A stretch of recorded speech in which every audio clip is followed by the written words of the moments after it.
السلام علیکم ورحمۃ اللہ. دوستان زی وقار شہید سیالوی آپ سے مخاطب ہوں. آپ لوگ اس بات سے واقف ہوں گے کہ پچھلے 8 سالوں سے جب ہم لوگ خود FSC میں ہوا کرتے تھے، ہم لوگوں نے ایک کیمپین لانچ کی کہ مسٹر چپس کو نکالا جائے اور اس کی جگہ، یہ زندگی کا ٹرننگ پوائنٹ ہوتا ہے انسان کی زندگی کا، جہاں FSC میں you have to decide either to become an army officer, either to become an engineer اور میڈیکل ڈاکٹر، اور پورا ایک سال ایک لا حاصل مضمون پڑھا کے آپ کو ضائع کر دیا جاتا ہے. اور اس میں پڑھایا یہ جاتا ہے کہ جناب کیتھرین صاحبہ وفات پا گئیں، اس کے بعد مسٹر چپ صاحب بھی اس کے عشق میں جہان فانی سے کوچ کر گئے. تو اس کی جگہ اگر محمد بن قاسم، ٹیپو سلطان، نور الدین زنگی، صلاح الدین ایوبی، طارق بن زیاد، کسی پر بھی ناول لکھا جاتا، سیدنا عمر بن عبدالعزیز کے گورننس کے سسٹم پہ لکھا جاتا اور وہ پڑھایا جاتا، تو شاید اقبال کا شاہین اس قوم کے مستقبل کا معمار مایوس ہو کے سپریم کورٹ کے سامنے ڈگری نہ بیچتا. خیر، یہ ایک طویل جدوجہد تھی جس میں ہم نے یہ بھی کہا کہ یار سنڈریلا کے موضوعات کو کچھ ہمارے سکولز میں پڑھایا جا رہا ہے کہ وہ ماں باپ سے چھپ کے شہزادے کے ساتھ بھاگ جاتی ہے. قوم کی بیٹی کو آپ قندیل بلوچ نہیں بنا رہے تو کیا بنا رہے ہیں؟ اب یہ کیمپین جب عروج پکڑنے لگی تو یہ ہماری جو آواز تھی، یہ تقریباً ہر پولیٹیکل اور ریلیجس پارٹی کے ورکر کی آواز بن گئی. سوشل میڈیا کے ذریعے اس بات کو پروان چڑھا. گورنمنٹ جب بالکل پھنس چکی تھی تو گورنمنٹ نے ایک چٹکلا چھوڑا. ایک نجی ٹی وی چینل پہ ایک خبر گردش میں آئی کہ مسٹر چپس کو بین کر دیا گیا، مسٹر چپس کی جگہ اب رسول اللہ صلی اللہ علیہ وسلم کے بارے میں ناول میں پڑھایا جائے گا. لیکن بعد میں پتہ چلا جب ہم نے نیکسٹ کلاس کی بکس کو دیکھا تو دوبارہ انگلش میں مسٹر چپس ہی پڑھایا جا رہا تھا. اس قوم کو توجہ ہٹانے کے لیے اس طرح کے چٹکلے چھوڑ دیے جاتے تھے اور جھوٹ بولا جاتا تھا. اب ریسنٹلی رائے منظور ناصر ایک بہت ہی پیارا بیوروکریٹ، ایک دبنگ آفیسر، ایک ایسا بندہ جس کے دل میں عشق مصطفیٰ صلی اللہ علیہ وسلم کی شمع فروزاں ہے، ایک ایسا بندہ جو کہ سسٹم میں رہ کے سسٹم کے ساتھ لڑ رہا ہے، انہوں نے 100 کے قریب کتابوں پہ پابندی عائد کر دی پنجاب ٹیکسٹ بک بورڈ کی، صرف اس وجہ پہ کہ اس میں ڈائریکٹلی انڈائریکٹلی توہین رسالت، توہین صحابہ، اقبال رحمۃ اللہ علیہ، قائد اعظم رحمۃ اللہ علیہ کے بارے میں ایسی باتیں جو کہ من گھڑت باتیں ہوں، اور کئی اس طرح کی چیزیں. کئی تو آپ کے، میں ابھی نام لینا شروع کر دوں ان سکولز کا، OA لیولز کے، خاص کر یہ جو بدماشیاں انہوں نے مچائی ہوئی ہیں، سوئمنگ پولز تک ان لوگوں نے انٹروڈیوس کرا دی ہیں کہ بچے بچیاں وہاں جا کے سوئمنگ پول میں بیٹھیں گے. لوگوں کو، ایلیٹ کلاس کو اپنی طرف متوجہ کرنے کے لیے ان لوگوں نے ہر قسم کی فحاشی کو شروع کیا. آپ ان 2-3 جو بڑے سکولز ہیں، وقت آنے پہ ان سب کے ثبوتوں کے ساتھ نام بھی لے لوں گا، ان کے صرف کیٹ واک اور ماڈلنگ کے شوز ہوتے ہیں ان کے سکولوں کی ویلکم اور فیئر ویل پارٹی میں. وہاں آپ صرف خواتین کا لباس دیکھ لیں، آپ شرم کے مارے نظریں نہیں اٹھا سکیں گے. اگر آپ کے گھر میں ماں بہن بیٹی اور آپ کو اس کی عزت کا پاس ہے، آپ شرم کے مارے، یہ افسوس ہوگا، آپ کو نظر آئے گا کہ یہ مسلمان ہیں جنہیں دیکھ کے شرمائے یہود. یہ کچھ تو انٹروڈیوس ہو چکا ہے. ہمارے پاس ایک ٹیچر ہے، ہی ٹولڈ می کہ میں ایک اسی طرح کے اسکول میں پڑھاتا ہوں، اور جب میں نے بچوں کو فزکس کا میں لیکچرر ہوں، اور 1-2 منٹ کے لیے جب مورل اور ایتھیکل ویلیوز کے بارے میں انہیں بتانے کی کوشش کی تو بچوں نے ہمیں کہا کہ سر ہم آپ کو پے کر رہے ہیں فزکس پڑھانے کے لیے، مورل اور ایتھیکل ویلیوز پڑھانے کے لیے نہیں پے کر رہے. We came here to enjoy the environment.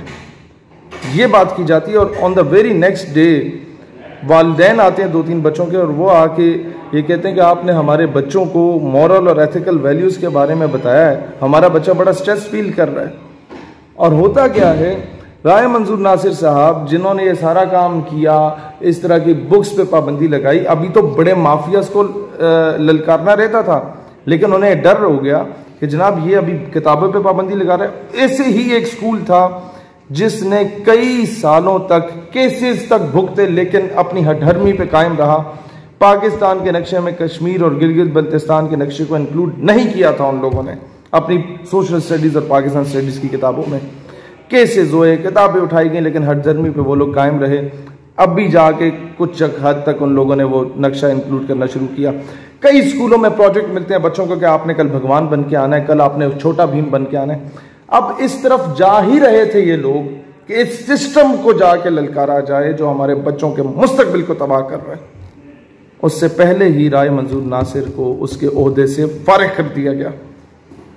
آپ یہ بتائیں کہ اب کوئی بندہ پاکستان کے خلاف مواد چھاپتا ہے اس کو کچھ نہیں کہا جاتا. کوئی بندہ ڈائریکٹلی یا انڈائریکٹلی کوئی پروفیسر ہود بھائی کی صورت میں یا اس کی ناجائز اولادوں کی صورت میں یا آسما جہانگیر کی صورت میں تعلیمی اداروں میں جا کے پاکستان کی اسلامک آئیڈیالوجی کو ڈائریکٹلی یا انڈائریکٹلی جا کے ٹو نیشن تھیوری کو متنازع قرار دینے کی کوشش کرتے ہیں، ان کے خلاف کبھی آج تک سرکار نے کوئی کارروائی نہیں کی. لیکن کوئی پاکستان کی اسلامک آئیڈیالوجی کو ڈیفینڈ کرنے کی بات کرتا ہے کہ اس کے ساتھ یہ ہوتا ہے. اب صبر کا پیمانہ ہمارا بھی لبریز ہو چکا ہے. پہلے ہمیں یہ تھا کہ جناب سسٹم میں کوئی بولنے والا نہیں ہے، لیکن جب سسٹم میں اس طرح کے بولنے والے لوگ اٹھے تو ان کے ساتھ یہ سلوک کیا گیا. اور حیرت ہے مجھے ان تمام سیاسی اور مذہبی جماعتوں کے سو کالڈ نظریاتی لوگوں پہ کہ ایک بھی شخص نہیں اٹھا جس نے رائے منظور ناصر کے حق میں کوئی ایک سٹیٹمنٹ بھی دی ہو، اخبار کے نکڑ میں کوئی ایک بیان بھی دیا ہو. ہم لوگ انشاءاللہ تعالی بہت جلدی راولپنڈی سے اس ایک تحریک کا آغاز کریں گے جس میں ڈاکٹر عافیہ صدیقی کا بھی ہوگا ذکر، جس میں تعلیمی نصاب کی مثبت تبدیلیوں کی بھی بات کی جائے گی، جس میں پاکستان کے تعلیمی اداروں میں نظریہ پاکستان ٹو نیشن تھیوری اس کے بارے میں الٹی سیدھی بات کرنے والے پروفیسر پہ پابندی لگانے کا پراپر ایک قانون جب تک پاس نہیں ہوگا ہم وہ تحریک ختم نہیں کریں گے. اور انشاءاللہ تعالی اس میں 3-4 ایسے سٹیپس ہوں گے. ایف آئی اے کے سائبر کرائم ونگ میں ناموس رسالت صلی اللہ علیہ وسلم سیل کا پراپر انٹروڈیوس کرایا جائے. ہم بہت جلد انشاءاللہ تعالی، یہ پنڈی والوں تیار رہنا، بہت جلد لیاقت باغ کا ہم لوگ اعلان کر رہے ہیں اور یہ کنٹری وائڈ کیمپین چلے گی نوجوانوں کی. ہر سکول کالج یونیورسٹی کا نوجوان آپ کو نظر آئے گا میدان عمل میں. اور جب تک یہ مطالبات مانے نہیں جائیں گے ہمیں بڑے بڑے تختے الٹنے پڑے ہم الٹنے کو تیار رہیں گے. ہم اپنے نظریے پہ کمپرومائز نہیں کریں گے انشاءاللہ تعالی. پاکستان کی عوام کے ساتھ مذاق کیا جا رہا ہے. پہلے وہ جو قائد اعظم رحمۃ اللہ علیہ نے جس شخص کے ذمہ لگایا تھا کہ اسد خان کے ذمہ کہ جی تم تعلیمی نصاب میں مثبت تبدیلیوں کے لیے اور پاکستان میں اسلامک کریکولم انٹروڈیوس کرانے کے لیے اپنا رول پلے کرو، اس کی پوسٹنگ کرا دی وہ چودھری ظفر اللہ جو پہلا قادیانی منسٹر تھا ہمارا فورن منسٹر، اسے اٹھا کے باہر پھینکا اسد خان کو اور اس کی لائبریری کو آگ لگا دی گئی. اس کے بعد doctor Aafia Siddiqui wanted to relate physics chemistry maths bio with اسلامیات اور اسلام سے ریلیٹ کر کے پراپر اسلامک کریکولم پڑھانا چاہتی تھی کہ ہمارے بچے محمد بن قاسم کے بارے میں پڑھیں، محمود غزنوی کے بارے میں. بت شکن تھا جو بت شکن تھا، بت بیچنے والا نہیں تھا. جو طارق بن زیاد کے بارے میں پڑھیں کہ وہ کشتیاں جلا لیتا تھا، جا کے اقوام متحدہ سے بھیک نہیں مانگتا تھا، واپسی کا رخ نہیں کرتا تھا، کشمیر پہ تقریریں نہیں کرتا تھا، عملی طور پہ 10 گنا بڑی فوج کے سامنے اسپین میں اتر آتا تھا. اسے اسی جرم کے پاداش میں ڈاکٹر عافیہ صدیقی کو تب سے اٹھایا ہے. اب 18 سال ہونے کو ہیں ریاست مدینہ کو بنے ہوئے، 2.5 سال ہونے کو ہیں.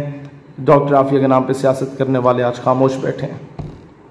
اب تم لوگ نہیں بولو گے تو انشاءاللہ ہم میدان میں نکلیں گے. کرسی ہے تمہاری، یہ جنازہ تو نہیں ہے. کچھ کر نہیں سکتے تو اتر کیوں نہیں جاتے؟ اللہ وطن کو جو میرے لوٹ رہے ہیں یہ دیش کے غدار ہیں، مر کیوں نہیں جاتے؟